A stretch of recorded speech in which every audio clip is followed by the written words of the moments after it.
अरे ना बहू, टीवी का रिमोट मुझे दे। तू कब से टीवी देख रही है? कपिल शर्मा शो का टाइम हो गया है। अरे अरे रुकिए माँ जी, अभी अभी तो मेरा सीरियल शुरू हुआ है। एक काम कीजिए, आप अपना कपिल शर्मा शो आपकी सहेली सीमांती के घर जाकर देख लीजिए।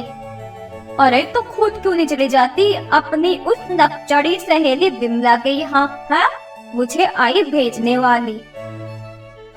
मुझे भी कोई शौक नहीं है आपके साथ बैठकर टीवी देखने का। टीना अपनी सहेली विमला के घर चली जाती है। क्या हुआ टीना? अचानक इतनी रात को मेरे घर पे आना कैसे हुआ? अरे क्या बताऊं तुझे, मेरी सास के मारे तो मेरा घर पे टीवी देखना भी मुश्किल हो गया है, इसलिए तुम्हारे घर पे आई हूँ टीवी देखने। अरे तू अपनी सास से इतना डरती क्यों है? अभी अभी तो तेरी शादी हुई है। अगर तू अभी से अपनी सास से इतना डरने लगी तो तेरी सास तुझे घर की नौकरानी बनाकर रख देगी। तुम बिल्कुल ठीक कह रही हो, मेरी सास मेरा कुछ ज्यादा ही फायदा उठाती है। घर का सारा काम मुझे अकेले को करना पड़ता है। तो चिंता मत कर, बहुत आसान तरीका है। बस कल से जो भी काम तेरी सास तुझे बोले तुझे करने से मना कर दे। देखना धीरे धीरे तेरी सास लाइन पे आ जाएगी। फिर अगले दिन से टीना विमला की सिखाई हुई बातों को मानती है और अपनी सास से छोटी छोटी बातों पे झगड़ा करती है। अरे बहू, सुबह से ये कपड़े बाथरूम में पड़े हैं, तूने अभी तक धोए क्यों नहीं? बाजी आज मेरी तबीयत ठीक नहीं है, तो आप धो लीजिए कपड़े। ऐसे भी मैं तो हर रोज ही धोती हूँ, और घर का थोड़ा काम आप भी कर लीजिए करिए।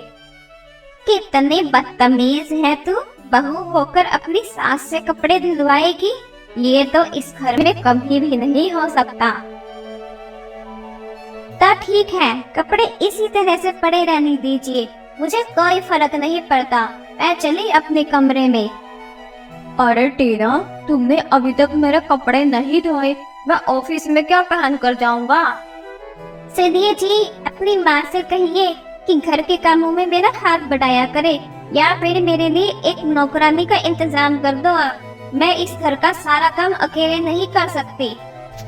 अपनी पत्नी का ये रूप देखकर सोनू दंग रह जाता है और चुपचाप अपने ऑफिस चला जाता है। अरे बहू, रात के 8 बज गए हैं और तूने अभी तक खाना नहीं बनाया है। तू आखिरकार आज कर क्या रही है? वो क्या है ना बाजी, आज मेरा खाना बनाने का मन नहीं है। या तो आप बना लीजिए आज का खाना, या फिर रेस्टोरेंट से मंगवा लीजिए ना। अरे बड़ी अजीब है तो, अगर मुझे ही खाना बनाना था तो तुझे क्यों मैं इस घर में बहू बनाकर लाई हूँ? बस बहुत हो गया माँ जी, आप भी कभी अपने हाथ पैर चला लीजिए करिए। सारा दिन इधर उधर टाइम पास करती रहती है। हे भगवान, वो कौन सी मनहूस घड़ी थी जब मैं इसको अपने घर की बहू बनाकर लाई थी।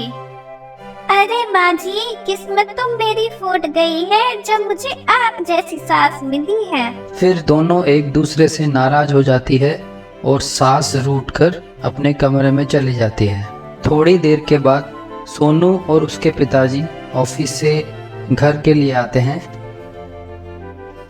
घर में खाना नहीं बना, ये देखकर सोनू अपने पिताजी से कहता है, पिताजी अब पानी सर के ऊपर निकल चुका है। इन दोनों का झगड़ा रोज रोज बढ़ता ही जा रहा है। इन दोनों का सुलह करवाने के लिए अब हमें ही कुछ करना पड़ेगा। सोनू के पिताजी भी उसके बात से सहमत होते हैं और उसे बोलते हैं, तुम बिल्कुल ठीक कर रहे हो बेटा, मेरे पास इन दोनों को ठीक करने का एक उपाय है। फिर अगले दिन सोनू का बेटा चीकू अपनी माँ के पास जाता है। मामा देखो देखो, दादी ने आपके लिए क्या भेजा है। चीकू अपनी माँ को एक छोटा सा बॉक्स देता है। जब टीना बॉक्स को खोलती है तो उसमें एक बहुत ही सुंदर हार था। ये देखकर टीना की आंखें फटी की फटी रह जाती है। अरे वाह, माँ जी ने ये हार मेरे लिए भेजा है।